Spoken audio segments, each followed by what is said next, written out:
الحمد للہ رب العالمین والعاقبۃ للمتقین والصلاة والسلام علی سید الانبیاء والمرسلین اما بعد بسم اللہ الرحمن الرحیم اللہم صل علی محمد وعلی آل محمد کما صلیت علی ابراہیم وعلی آل ابراہیم انک حمید مجید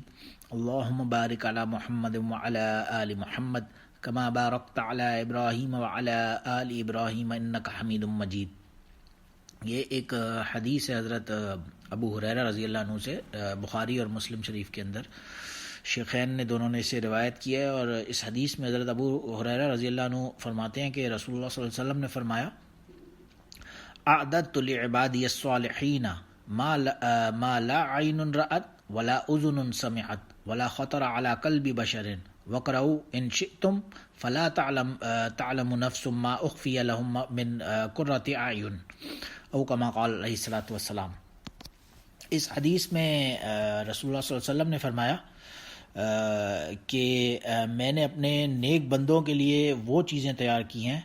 جن کو نہ کسی آنکھ نے کبھی دیکھا ہے، نہ کسی کان نے کبھی سنا ہے، اور نہ کسی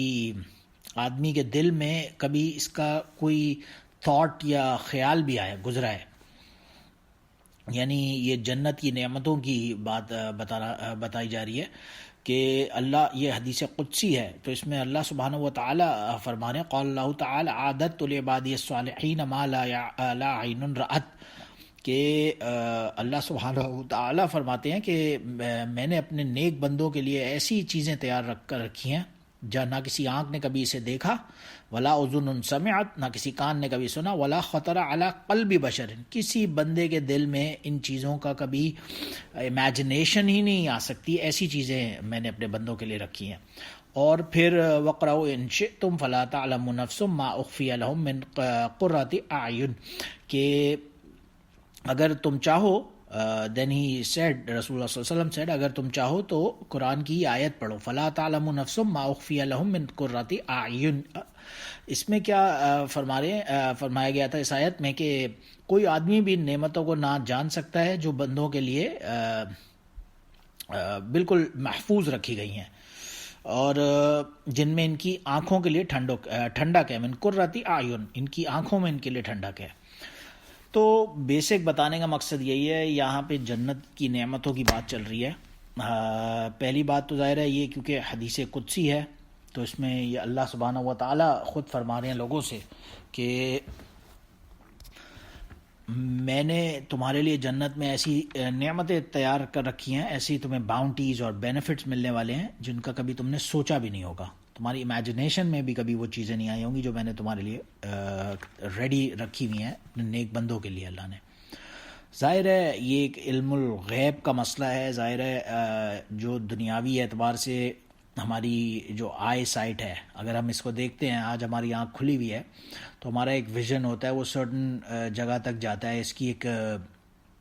لینتھ ہوتی ہے، اس کی ایک ڈسٹینس ہوتا ہے جس تک وہ ویژن کور کرتا ہے، اور پھر اس کے آگے ہمارا ویژن بلاک ہو جاتا ہے۔ اور جب انسان آنکھیں بند کر لیتا ہے تو پھر اس کا ویژن کوئی نہیں رہتا، پھر اس کی کوئی لیمٹس نہیں رہتی، وہ جو مرضی چاہے امیجن کر سکتا ہے۔ لیکن یہ وہ نعمتیں ہیں جو وہ امیجن بھی نہیں کر سکتا، کیونکہ اس کی جو ویژن بھی آج انسان کا دماغ میں یا اس کی آنکھ میں، اس کے کان میں یا اس کے دل میں خیال آئے گا، وہ بھی صرف اس لمٹ تک ہی آئے گا جو اس نے کبھی اپنے مشاہدہ کیا ہوگا یا اس کو کبھی خود دیکھا ہوگا اس چیز کو۔ وہ چیزیں جو اس کے امیجنیشن سے ہی باہر ہیں وہ تو وہ سوچ بھی نہیں سکتا۔ تو اسی طرح ان نعمتوں کا ذکر یہاں پہ ہوا، اور جنت کے بارے میں ظاہر ہے کیا کوئی امیجن کر سکتا ہے؟ اگر کوئی نارمل ایک شہر سے دوسرے شہر ہی ٹریول نہیں کیا، جس نے فار ایگزامپل صرف کوئی کراچی سے بندہ فلائی کر کے دبئی جاتا ہے، اب جو بندہ دبئی گیا ہی نہ ہو، اس سے کوئی وہاں سے وزٹر آتا ہے اور وہ بتاتا ہے کہ یار تم یوں شیخ زاید روڈ پہ چلو، اور دونوں سائڈ پہ ٹال بلڈنگز 80 90 100 فلورز دونوں طرف جا رہی ہیں، اور پھر برج دبئی، دنیا کا جو برج خلیفہ، ٹورسٹ ٹاور، یا اسی طرح کوئی مینہٹن سے آتا ہے اور وہ ٹائم اسکوائر کا ایک امیجنیشن دیتا ہے، کسی کو بتاتا ہے اپنی سٹوری، تو جو سننے والا ہے وہ اسے ازیوم تو کر لیتا ہے، بٹ اس کے دماغ میں وہ ظاہر ہے کبھی بھی پوری طرح سے کیپیسٹی میں، جس کیپیسٹی میں جو جس نے خود دیکھا ہے، جس نے مشاہدہ کیا ہے، اس کے دماغ میں آئے گا، وہ نہ دیکھنے والے وہ اس کو کبھی امیجن ہی نہیں کر پائے گا۔ تو یہی اسی طرح اسی لیے اللہ نے کہا اعددت لعبادی، میں نے اپنے بندے کے لیے، عباد کہتے ہیں عبد کی جمع ہے، plural of Abdul, Abdul is basically meaning Ghulam یا بندہ یا میرا بندہ، یہاں پہ عبادی میرا نیک بندہ، عبادی الصالحین فرمایا۔ تو جو نیک بندہ ہوگا اس کے لیے ظاہر ہے عمل کرنے پڑیں گے، اور کچھ نہ کچھ اس کی فکر میں، اس کی چاہت میں کچھ نہ کچھ ایفرٹ ڈالنی پڑے گی، اپنی کمفرٹ زون سے باہر جا کے اللہ کے راستے میں نکلنا پڑے گا، کچھ نہ کچھ وقت کے لیے ہی صحیح، جیسے کہ ایک دوسری حدیث میں آتا ہے جس میں حضرت انس رضی اللہ عنہ فرما رہے ہیں، بخاری شریف میں روایت موجود ہے کہ غدوتم فی سبیل اللہ او روحۃ خیر من الدنیا، دنیا کے اللہ کے راستے میں ایک صرف صبح یا شام کی مثال دی، غدوتن فی سبیل اللہ، غدوہ دن کو کہا، اور روحتن ایک شام، تھوڑی سی دیر کے لیے بھی اگر کوئی بندہ نکلا اللہ کے راستے میں، کوئی کسی کو میں دین کا کوئی سبق پڑھا دوں، کوئی قرآن سکھا دوں، کسی کو اس کی تلاوت کرنا سکھا دوں، تجوید کسی کی ٹھیک کر دوں، کسی کو کوئی علم دے دوں، کسی کو نالج دے دوں، کوئی بیان کر لوں، کسی کو دعوت یا تبلیغ کا کام کر لوں، یا کسی کو کوئی قرآن سننا کی بات بتا دوں، کوئی بھی اللہ کے راستے میں نکلنے کا جو بھی کام ہوگا، ایک صبح یا شام نکلنا دنیا اور اس کے درمیان جو کچھ ہے اس سے بہتر ہے۔ اور یہی وجہ ہے، ایک دوسری ابو ہریرہ رضی اللہ عنہ کی روایت میں آتا ہے جو کہ بخاری اور مسلم دونوں کے اندر ہے، موضع صوت فی الجنہ خیر من الدنیا وما فیہا، کہ ایک جو دنیا میں ایک ہنٹر کی مثال دی، جو ایک رائڈر ہوتا تھا، ہنٹر لے کے چلتا تھا اس زمانے میں، اور پھر وہ عربوں کا ایک اٹ واز دیئر کلچر، تو وہ اپنا اگر کہیں پہ وہ پورا جو قافلہ جو کیراوین جا رہا ہوتا تھا، وہ جس جگہ پہ رکتا تھا وہ اس جگہ پہ اپنا ہنٹر پھینک دیتا تھا، اور وہ جگہ اس کے لیے ڈٹرمن ہو جاتی تھی یہ اس سوار کی یا اس رائڈر کی جگہ ہے، یہاں کوئی دوسرا نہیں آتا تھا۔ وہ جگہ بیسکلی صرف اس پرپس کے لیے ہوتی تھی کہ یہاں اپنا یہ کوئی بستر ڈال کے سو جائے گا رات کو ایٹسیٹرا، کوئی بہت زیادہ جگہ ظاہر ہے پورا کیراوین اسی کے آس پاس اسٹے کر رہا ہوتا تھا۔ وہ ایک صرف ہنٹر کی یا کوڑے کی جگہ پوری دنیا اور اس کے درمیان جو کچھ ہے اس سے بہتر ہے۔ اور اسی لیے اس حدیث میں بھی آیا جو حضرت انس رضی اللہ عنہ کی، کہ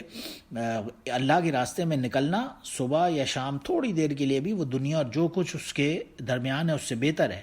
اور یہیں تک ہی نہیں کہ صرف اس دنیا اور اس کے درمیان جو کچھ ہے وہ بہتر ہے، وہ تو اس ہماری امیجنیشن سے باہر ویسے ہی ہو گیا معاملہ، لیکن آگے فرمایا اسی حدیث کے اندر رسول اللہ صلی اللہ علیہ وسلم نے وَلَوْ أَنَّ امْرَأَةً مِّن نِّسَاءِ أَهْلِ الْجَنَّةِ اطَّلَعَتْ إِلَى الْأَرْضِ لَأَضَاءَتْ مَا بَيْنَهُمَا وَلَمَلَأَتْ مَا بَيْنَهُمَا رِيحًا وَلَنَسِيفُهَا عَلَى رَأْسِهَا خَيْرٌ مِّنَ الدُّنْيَا وَمَا فِيهَا او کما قال علیہ الصلوۃ والسلام، یعنی ایک نکلنا تھوڑی دیر کے لیے بھی وہ سب کچھ دنیا اور اس کے درمیان جو کچھ ہے اس سے بہتر ہے۔ اور اگر جنت کی عورت اس بندے پر جو نکلا ہے اللہ کے راستے میں، اس کے بارے میں آگے فرمایا کہ اب اس کو جو عورتیں ملیں گی وہاں پہ، اس کی جو وائفز ہوں گی، اس کی جو باندیاں ہوں گی، جو اس کی سرونٹس ہوں گی، امرأۃ من نساء اہل الجنہ، اہل جنت کی جو عورتیں ہوں گی، وہ اگر دنیا پر ایک صرف نظر ڈال دیں، طلعت الی الارض لأضاءت ما بینہما، تو وہ دنیا سے لے کر ساتوں آسمانوں تک جتنا بھی اسپیس ہے اس پورے کے اندر روشن کر دیں گی اس کو۔ اور ان کی جو صرف اسمیل ہوگی، ان کی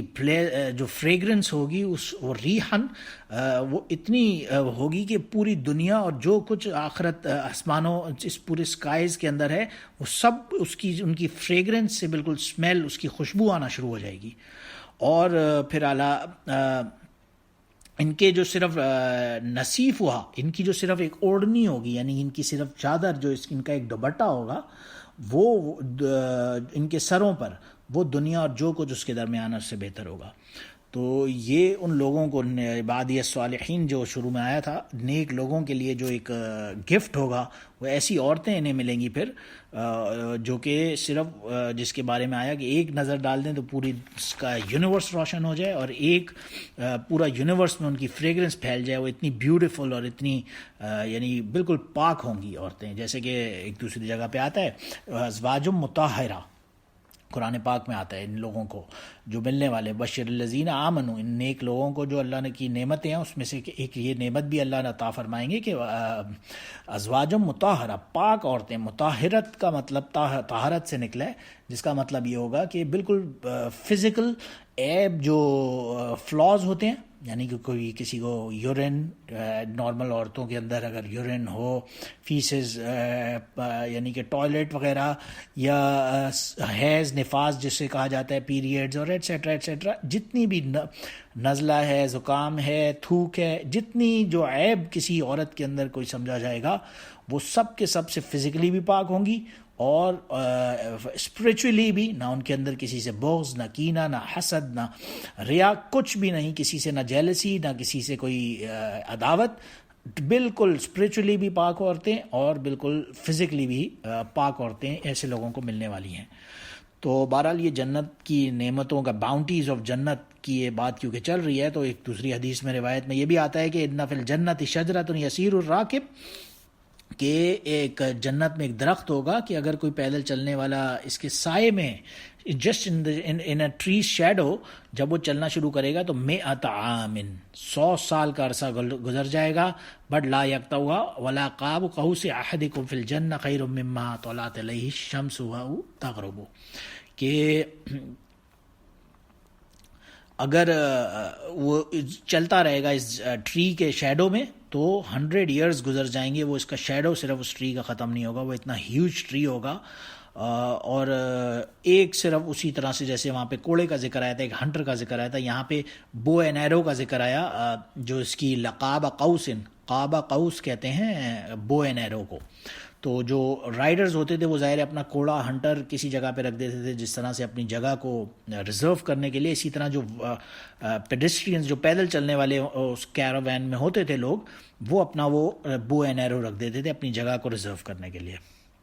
تو اس اتنی سی جگہ جہاں پہ وہ بس رات سوئے گا یا تھوڑی دیر، اتنی سی اس کی بالکل بیسک نیسیسٹی کی جگہ، وہ پوری دنیا اور اس کے جو کچھ درمیان ہے اس سب سے بہتر ہے۔ اور ظاہر ہے ایک دوسری روایت میں پھر اس کے علاوہ ایک نعمت کا ذکر آتا ہے، ان اہل الجنت یاکلون فیہا، اہل جنت جو ہوں گے وہ جنت میں کھائیں گے، ویشربون ولا یفتلون ولا یبولون ولا یغوتون ولا یمتخطون، کہ یہ لوگ کھائیں گے پئیں گے لیکن نہ تو انہیں کوئی تھوک ان کے منہ سے نکلے گا، they won't spit, they won't pee, they won't shit، پھر نہ پیشاب پخانہ کچھ ان کو نہیں آئے گا، نہ ان کی ناک سے کوئی ریزش جس سے کہا جاتا ہے یا فلو کے ذریعے جو اس کا مواد ہوتا ہے جو بھی فلدی وہ نکلے گا، کچھ کوئی عیب ان کے اندر پھر بھی نہیں ہوگا۔ تو صحابہ نے پوچھا ایسے کیسے ہوگا پھر، یعنی یہ کھانا جائے گا کہ بال الطعام، ما بال الطعام، یہ کھانے کا ہوگا کیا جو اتنا کھائیں گے پیئیں گے لوگ؟ تو فرمایا قال یشاء ورشح کرشح المسکی، ان کے پسینوں وغیرہ کے ذریعے ہی وہ آٹومیٹکلی ان کا کھانا ہضم ہو جائے گا، اور انہیں نہ ٹوائلٹ جانے کی نہ کسی قسم کی خامی کی۔ جس طرح سے جنت کی عورتوں میں آیا کہ کوئی خامی نہیں ہوگی، اسی طرح وہاں کے مرد بھی جنت میں جا کے ان تمام کے تمام جو عیوب ہوں گے، جو فلاز ہوتے ہیں کہ انسان کے اندر جو اچھے نہ سمجھے جانے والے ہیں، جن کی وجہ سے بندے کو یہ سمجھے کہ کوئی تکلیف یا کوئی کسی قسم کی انوانٹیڈ ایکٹ کرنے کی، وہ سب کی سب حاجات ان سے بندہ پاک ہوگا اس دن۔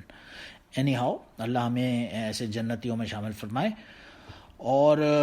آگے ایک دوسری روایت میں ظاہر ہے ایک اور نعمت کا پھر ذکر آتا ہے کہ قال ینادی مناد ان لکم ان تصحوا فلا تسقموا ابدا وان لکم ان تحیوا فلا تموتوا ابدا وان لکم ان تشبوا فلا تحرموا ابدا وان لکم ان تنعموا فلا تبوا ابدا، کہ اللہ تعالیٰ کی طرف سے ایک پکارنے والا کوئی نادی منادم، یعنی کہ کوئی اعلان کرنے والا جیسے کوئی ہوگا، اور وہ بولے گا جنت میں، جنتیوں کو مخاطب کرے گا، ایڈریس کر کے انہیں بولے گا کہ یہاں تمہیں صرف صحت ملے گی، تندرستی ملے گی، اب تم جو مرضی ہے کبھی بیمار نہیں ہوگے، کوئی تمہارے اندر عیب کبھی نہیں آئے گا، نہ تم ill ہوگے نہ سکھ ہوگے، صرف زندگی ہی زندگی، ایٹرنل زندگی ان لوگوں کو ملے گی، اور وہ انہیں یہ خوشخبری دے گا۔ اور پھر ایک دوسری روایت میں یہ بھی آتا ہے کہ جو وہاں ان کے گھر ہوں گے قلنا الجنہ ماں بنا ہوا، ان کے گھر، صحابہ نے پوچھا نبی کریم صلی اللہ علیہ وسلم جی کہ کیسے ہوں گے، تو ایک روایت میں آتا ہے کہ لبنۃ من ذہب، ایک ون برک جو اس کی وال کے اوپر ہوگی ایک سونے کی ہوگی، ایک چاندی، فضۃ سلور ہوگا، گولڈ ہوگا، وملات المسک، اور اس کے اندر کا جو مکسچر کا جو سیمنٹ ہوتا ہے جو ان کو یا بلاکس کو آپس میں ملانے کے لیے یوز بھی ہوتا ہے، اس کے اندر سے ایسی پلیزنٹ اسمیل، خوشبو آ رہی ہوگی اور ایٹسیٹرا، اور اس کی جو یہاں تک کہ جو اس کی واکنگ ویز ہوں گے وہ لؤلؤ، موتی اور یاقوت وغیرہ کے، اور یہاں تک کہ اس کی جو مٹی ہوگی صرف سینڈ بھی وہ زعفران، جو کہ زعفران از اے ریئر یونیک، یعنی کہ بہت ہی ایک ایکسپینسو اور لگژری آئٹم جو کہ عام بندہ تو افورڈ ہی نہیں کر سکتا، وہاں پہ ان کی جو سینڈ، جو مٹی ہوگی وہ بھی زعفران ہوگا۔ میت خلان یا نمو ولا یباس و یخلد، اور جو ایک دفعہ اس میں انٹر ہوگا وہ کبھی نہیں نکلے گا، وہ ہمیشہ ہمیشہ کے لیے سے نعمتیں ملنے والی ہیں اٹرنلی، اور نہ اسے کبھی موت آئے گی ولا اور نہ وہ کبھی کسی بوڑھا ہوگا، وہ ہمیشہ ینگ، جوان بالکل رہے گا۔ اور ظاہر ہے یہاں پہ پہلی ایک چیز اس حدیث میں فرمائی تھی کہ پانی سے بنایا گیا انسان کو، تو یہ اس قرآن کی آیت کی طرف اشارہ ہے اس حدیث میں کہ واللہ خلق کل دابۃ من ماء، کہ ہم نے ہر بینگ کو خلق کل دابۃ، جو قرآن پاک میں آتا ہے کہ ایوری جو اسپیسیز ہیں اللہ کی سب کے سب پانی سے اوریجنلی پیدا کیے، اور اسی طرح دوسری جگہ پہ وجعلنا من الماء کل شیء حی، جتنی بھی لائف اسپیسیز کے اندر، جن اسپیسیز میں بھی لائف ہے، موجود ہے، جو لیونگ بینگز ہیں، انہیں ہم نے پانی سے بنایا۔ تو اس پہ تو سائنٹیفک ریسرچ بھی ظاہر ہے آج کے زمانے میں ان قرآن کی آیتوں اور حدیثوں پہ گواہی اور وٹنس بنتی ہے، تو اس میں تو کوئی شک کی بات ہی نہیں ہوتی ہے۔ اور پھر یہ چیزیں کیسے ہوں گی، کس کیپیسٹی میں ہوں گی، تو اس پہ آبویسلی اللہ کے لیے تو قرآن پاک میں آتا ہے انما امرہ فاذا اراد شیئا ان یقول له کن فیکون، کہ جب اللہ کسی چیز کا اشارہ کرتا ہے صرف کن کہتا ہے اور فیکون وہ ہو جاتی ہے، اس میں تو کوئی شک و شبہ کی گنجائش ہی نہیں رہتی۔ اس طرح کی بے شمار ایمپل احادیث ہمیں جنت کی نعمتوں پہ ملتی ہیں، اور اتنی نعمتیں ایمپل جو کہ نہ ختم ہونے والی نعمتیں انسان کو ملنی ہیں اٹرنل لائف کے اندر۔ ان میں بھی سب سے بڑی پھر ایک نعمت جو بخاری اور مسلم شریف کی روایت سے پتہ چلتا ہے کہ ان اللہ تعالی یقول یا اہل الجنہ، اللہ تعالیٰ اہل جنت سے بولے گا یا اہل الجنہ، فیقولون، وہ لوگ کہیں گے لبیک ربنا وسعدیک، حاضر ہیں ہم لوگ بالکل سبمیشن کے ساتھ، اور ظاہر ہے اللہ یہی پوچھے گا تمہیں سب کچھ مل گیا، کیا تم راضی ہو؟ بولیں گے ہاں بالکل اللہ سبحانہ و تعالیٰ، آپ نے ہمیں سب دیا، ہمیں ہر چیز عطا کی، ہمیں ساری نعمتیں دی، ہم لوگ آپ سے راضی ہیں۔ تو اللہ کہے گا الا اعطیکم افضل من ذلک، کیا میں تمہیں اور کچھ دوں اس کے علاوہ؟ اب یہ لوگ بھی جو جنت میں بالکل اتنی نعمتیں اور اتنی بینیفٹس اینڈ باؤنٹیز کے اندر رہ رہے ہوں گے، یہ تو امیجن ہی نہیں کر سکیں گے کہ ہمیں اور کیا ملنے والا ہے۔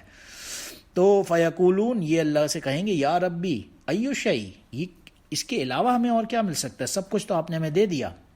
اس سے اور کیا افضل ہوگا؟ اس پر اللہ کہے گا احل علیکم رضوانی، آج کے بعد، آج سے تمہیں میری رضا حاصل ہو گئی، اور فلا اسخط علیکم بعدہ ابدا، اب I will never be unhappy اور I will never be ناراض from you۔ تو یہ وہ سب سے بڑی ظاہر اہل جنت کے لیے نشانی ہوگی کہ انہیں اللہ کی رضا حاصل ہو جائے گی۔ اور یہیں تک ہی نہیں، قرآن پاک میں تو آتا ہے پھر جو تمام نعمتیں جب انہیں مل جائیں گی جنتیوں کو، تو پھر اس کے بعد لہم ما یشاءون ولدینا مزید، یہ قرآن پاک میں اللہ نے کہا کہ انہیں، ان کے لیے یہ سب کچھ تو ہوگا ہی ہوگا، جو کچھ بھی یہ چاہتے ہیں، جو مانگتے ہیں، دیکھتے ہیں، سوچتے ہیں، امیجنیشن میں بھی ان کی ہے، وہ سب تو انہیں ملے گا، لیکن ولدینا مزید، انہیں ہم اس سے زیادہ دیں گے۔ اور اس زیادہ سے مراد کیا ہے؟ جو کہ سورہ قیامہ کے اندر آیت میں یہ آتا ہے وجوہ یومئذ ناظرہ الی ربہا ناظرہ، کہ وہ زیادتی کیا ہوگی کہ یہ لوگ اس دن بالکل، ایک تو ان کی فیسز جب جس حال میں تر و تازہ ہوں گے، فریش ہوں گے بالکل، یہ لوگ الی ربہا ناظرہ، یہ اللہ کو دیکھ رہے ہوں گے۔ جس سے رؤیت باری تعالیٰ کا پتہ چلتا ہے، اللہ کو دیکھنے کے بارے میں. جو اللہ کا دیدار ہوگا، یہ قیامت کی وہ سب سے بڑی جنت کی نعمت ہوگی جو ان نیک لوگوں کو اللہ عطا فرمائیں گے. تمام نعمتوں کے بعد یہ لوگ سیٹسفائی ہوں گے. They would be like we have ایوری تھنگ اینڈ دین اللہ تعالیٰ بولے گا اب ولدینا مزید، میں اس سے زیادہ عطا کرتا ہوں. تو الی ربہا ناظرہ، یہ اللہ کو پھر دیکھ رہے ہوں گے. اور جو نہ ماننے والے ظاہر ہے ان بد نصیب لوگوں کے لیے قرآن پاک میں آتا ہے انہم عن ربہم یومئذ لمحجوبون، یہ لوگ ایک حجاب کے اندر ہوں گے. اللہ اپنے درمیان اور ان لوگوں کے درمیان ایک ویل صادر فرما دیں گے. اس ویل کے پیچھے یہ اللہ کو نہیں دیکھ سکیں گے کچھ لوگ جو محروم ہوں گے، لیکن ان جن نیک بندوں کے لیے الی ربہا ناظرہ، یہ اللہ کو دیکھ رہے ہوں گے. اور اس کے بارے میں ظاہر ہے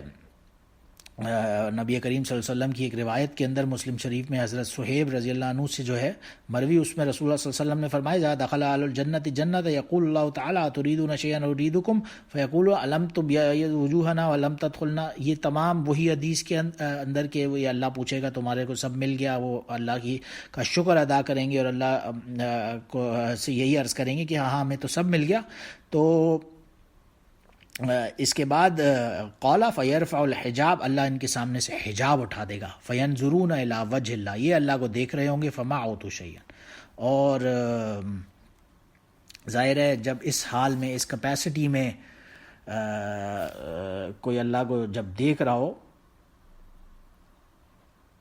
تو اس سے بڑی کوئی نعمت ہو ہی نہیں سکتی. تو ظاہر ہے وہ اس جمال الہی کو بالکل بے پردہ، یعنی کہ وداؤٹ اینی ویلز جب دیکھیں گے تو ان کا حال یہ ہوگا کہ ہمیں تو جیسے ابھی تک کچھ ملا ہی نہیں تھا. وہ اس وقت ان کی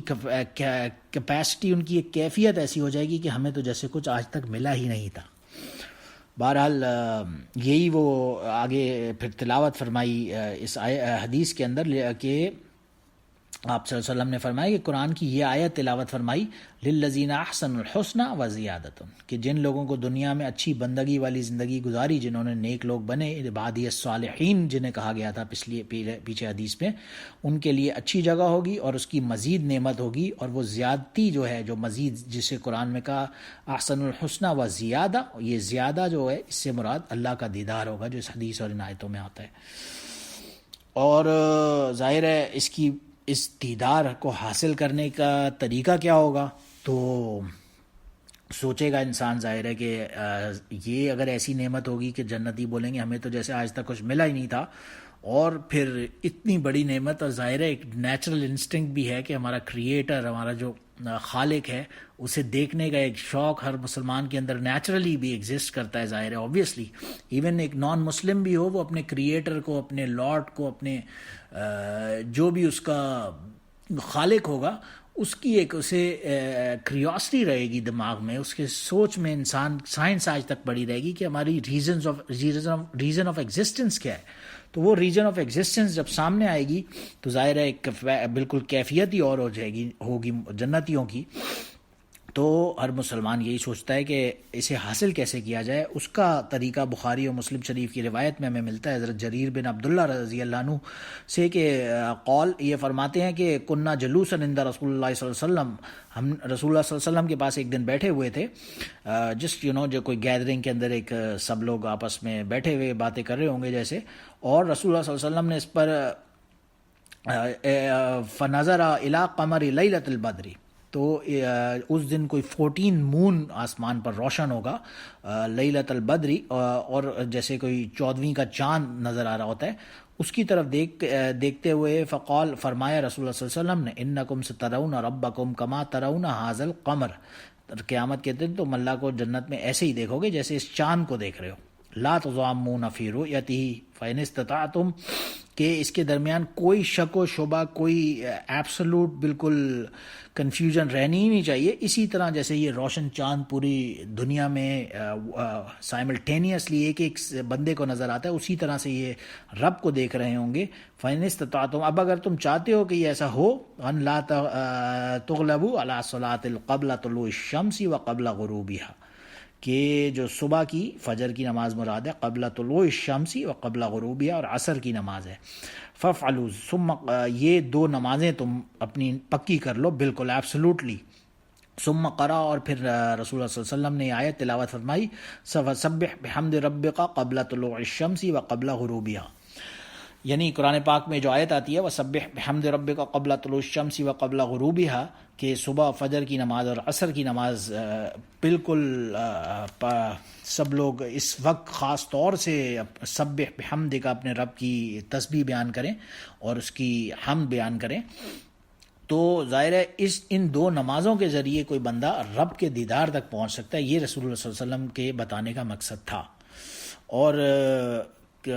اس کے بارے میں کوئی شک و شبے کی گنجائش نہیں ہے۔ یہی ایک صحابی نے بلکہ پوچھا کہ یا رسول اللہ اکلنا یرا ربو مخلین، کہ ہم بالکل کیا یعنی تنہائی میں، مخلین تخلیہ کو کہتے ہیں، یعنی اکیلے میں اپنے رب کو دیکھ سکیں گے؟ تو اس پر فرمایا بلا، کیوں نہیں، قلت وما آیات ذالک، تو صحابی نے کہا اچھا ہمیں اس کی کوئی نشانی سے سمجھائیں کہ کیسے ہوگا کہ ہم سب اللہ کو اکیلے میں دیکھ رہے ہوں، ایک آل ٹوگیدر، یعنی کہ سائملٹینیسلی سب دیکھ رہے ہوں لیکن الگ الگ دیکھ رہے ہوں، اپنے اپنے پرسنل یعنی کہ ملاقات کر رہے ہوں اپنے رب سے۔ تو رسول اللہ صلی اللہ علیہ وسلم نے فرمایا الیس کلکم یری القمر لیلۃ البدر، کیا تم چاند کو اکیلے میں نہیں دیکھتے؟ بالکل اپنے آج کے زمانے میں اگر کوئی اپنا ونڈو کھولے یا اپنی گیلری یا بیلکنی میں اکیلا کھڑا ہوا ہو اور آسمان پر رات کے ٹائم بالکل کلیئر اسکائی ہو، نہ کوئی بادل ہو نہ کوئی انویزیبلٹی ہو، بالکل ویزیبلٹی کلیئر ہو اور آسمان پر 14 مون بالکل روشن ہو اور وداؤٹ اینی کلاؤڈز نظر آ رہا ہو سامنے چمکتا ہوا، تو اسے دیکھنے میں کوئی کنفیوژن ہو ہی نہیں سکتا۔ تو بعض لوگ صرف اس کنفیوژن کا شکار ہو جاتے ہیں، اور صرف کیونکہ اپنی لاجک اور منطق کو اور اپنی صرف لمیٹڈ نالج کو اپلائی کر کے اس پہ ازمپشن پہ پہنچنے کی کوشش کرتے ہیں تو کنفیوز ہو جاتے ہیں۔ لیکن ظاہر ہے یہ غیب کے معاملات میں تو اللہ کا ایمان ہی اللہ پر ہونا ہمارے لیے کافی ہے۔ اور پھر کچھ لوگ اگر کوئی یہ سمجھے کہ نہیں جی قرآن پاک میں آتا ہے کہ موسیٰ علیہ السلام نے اللہ سے درخواست کی میں آپ کو دیکھنا چاہتا ہوں، تو اس پر اللہ نے کہا لم ترانی، اے موسیٰ آپ ہمیں نہیں دیکھ سکتے، تو اس سے مراد یہ تھی کہ موسیٰ علیہ السلام اس دنیاوی آنکھ سے جو ہمیں اس دنیا میں آنکھ ملی ہے، اس آنکھ سے اللہ کو نہیں دیکھ سکتا کوئی بھی۔ لیکن ظاہر ہے جنت کی تو کیپیسٹی الگ ہوگی، وہاں تو لائف ہی ایٹرنل ہوگی، وہاں تو کھائیں گے پیئیں گے لیکن کوئی ٹوائلٹ جانے کی کسی کو حاجت پیش نہیں آئے گی، اور نعمتیں وہاں کی ایک سے بڑھ کر ایک ہمیں ملیں گی انشاءاللہ تعالیٰ۔ تو اس کے بارے میں بھی جب کوئی امیجنیشن ہماری کسی کنکلوژن پہ پہنچ ہی نہیں سکتی کہ کیسے ہوگا، تو یہ بھی ایک اللہ کا معاملہ ہے اور اللہ کے ہاتھ میں ہے، یہ جیسے بھی چاہے گا۔ وَتُعِزُّ مَن تَشَاءُ وَتُذِلُّ مَن تَشَاءُ۔ اور مومن کے کرنے کا کام یہی ہے کہ ہمیں دعا کرتے رہیں اللہ سے کہ اللہم انا نسألک لذۃ النظر الی وجہک والشوق الی لقائک، یہ اللہ کے اے اللہ ہم آپ سے سوال کرتے ہیں آپ کو دیکھنے کی لذت کا، اور والشوق الی لقائک، اور آپ سے ملاقات کا شوق رکھنے کا۔ یہ اللہ سے دعا کرنی چاہیے اور اللہ سے مانگنا چاہیے کہ اللہم انا نسألک لذۃ النظر الی وجہک والشوق الی لقائک، کہ اللہ سے کو دیکھنے کا جو لذت ہے، مزہ ہے وہ، اور اس کی ملاقات کا شوق ہی ہمارے دلوں میں پیدا ہو جائے۔ اللہ ہمارے اس سب کی توفیق عطا فرمائے۔ سبحانک اللہم اشہد ان لا الہ الا انت استغفرک واتوب الیک۔ سبحان ربک رب العزۃ عما یصفون وسلام علی المرسلین والحمد للہ رب العالمین۔